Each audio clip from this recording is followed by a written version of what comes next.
Okay, so I have a very interesting moment of finding a really interesting book. And at this time period, I typically wouldn't consider this book or this type of book. But I love artwork and I love where it came from. That I had to grab it. I had to share it, even if it's, you know, some of the lighting's a little off, and I hope at least those that get a chance to download it or go to buy it or whatever it is. This one, it got me excited for a different reason because I'm involved with dance and music and I love folklores for that particular reason. So, the folklore viewpoint, I typically don't take on too many because I am cultural. I love what I do, but take a look at this. This one's from Ireland, Irish. It's an Irish one. And so, as an Irish tale, it's by Daniel O'Rourke, told and illustrated by Gerald McDermott. Picture Puffins type of a book. Apparently, it belonged to somebody. But the illustrations come from a different type of a medium. Well, not different, but very, very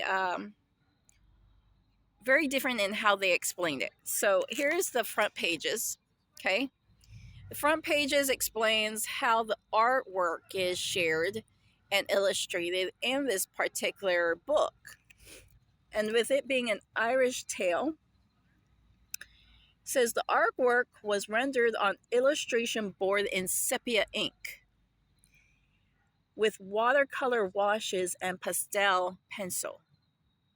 Sepia ink is a different way of explaining how the view of a medium is exposed, especially when it's a book. The illustrations in a book and how it comes out with watercolor washes and the way that it is presented is different. So I think it would be for those teachers that are looking for a way to introduce a different art medium or a different way of seeing a board or illustration board, or even considering what type of boards there are aside from canvas to do different types of mediums on it. I think it would be worth the view of considering how even digital plays a part, digital artwork and how it plays a part and how it gets uploaded makes a difference.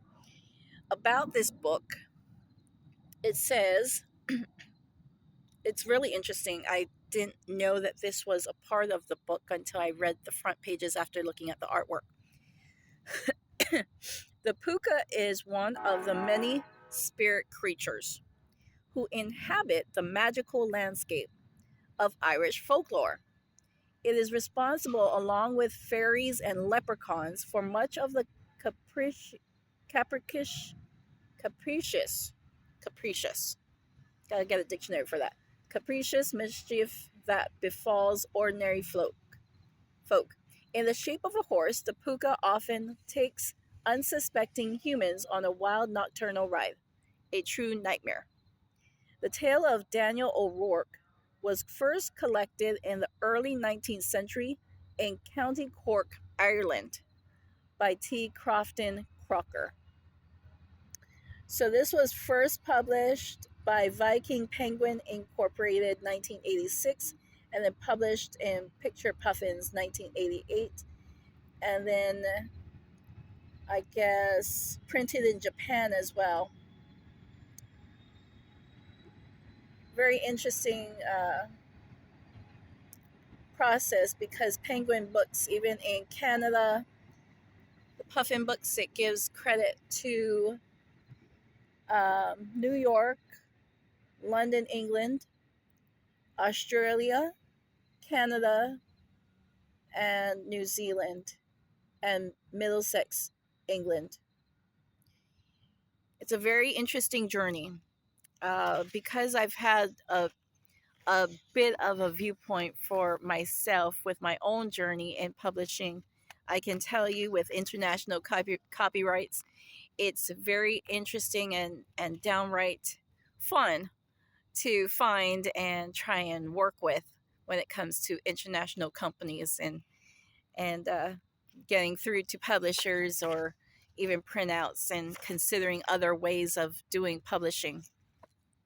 But from a viewpoint of artwork, that's not too bad. I mean, with the type of lighting there is right now, um, I mean, it shows clearly the detail. You wouldn't have thought that it was just watercolor wash unless you really paid attention to how it comes out. It's definitely a different way of putting together even the digital part. Very, very nice. Nicely done. Some people do certain ways of this type of art. I'm not going to say that it's tracing, but there are some people that use a certain medium like this or the viewpoint of this in the concept of tracing artwork, um, especially when it comes to molding and I guess a lot of the detail. I can't remember all the vocabulary words actually. I remember only certain things, and you can tell a difference, but you have to really take a look at the picture, especially when it's digitally printed. You have to actually pay attention to the actual artwork and how it looks to actually come up with how the illustration came out.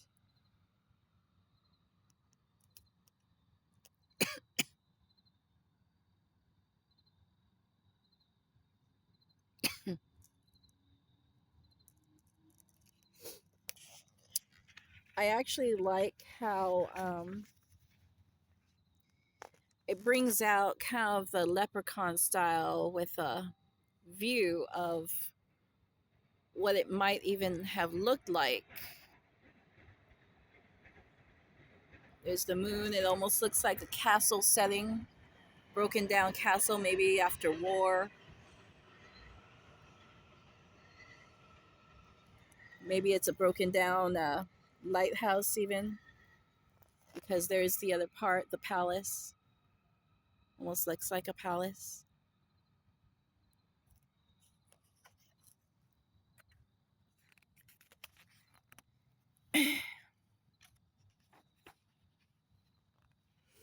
And then there's, if you look at the whole page like this, all on one sheet, and how it flows together, you can definitely see how the story is being laid out with that art.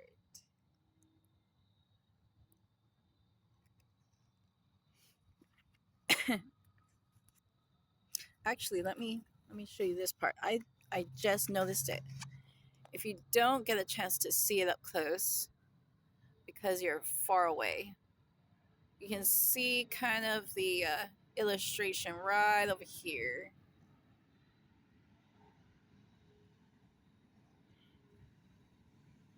And then what's going on over here.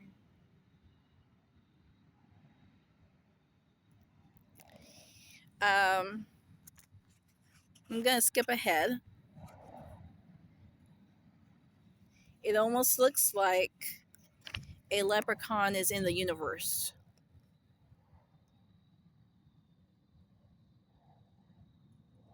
The view of a leprechaun being out in the sky,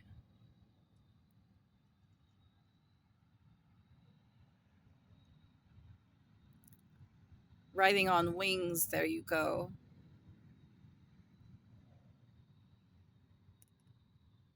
And then ending up having to hold on for dear life. How interesting it is that some characters and ways of putting together a folklore comes with even spirals. I actually love this type of a viewpoint when it comes to some of the folk tales that I used to read. And look, falling down.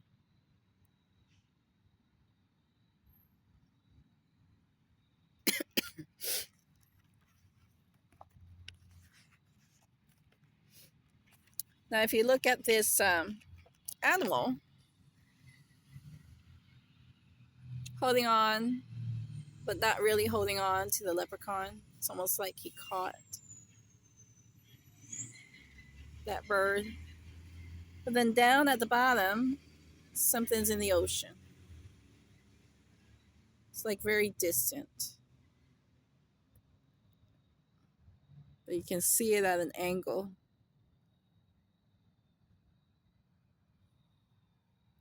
See it from far away. Look at how far you end up being if you're sitting in front. You know, some students aren't able to see that far.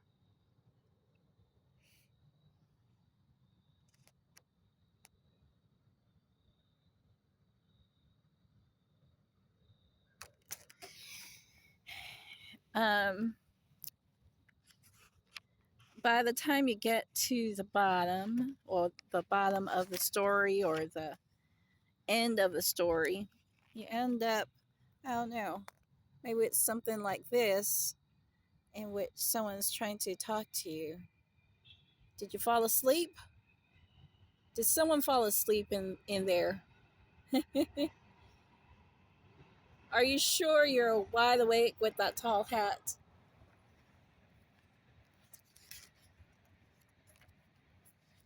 And it's the ending.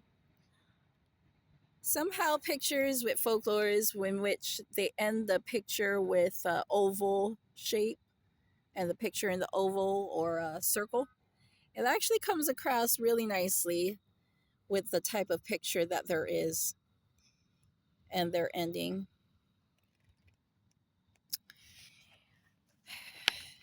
So, an Irish tale.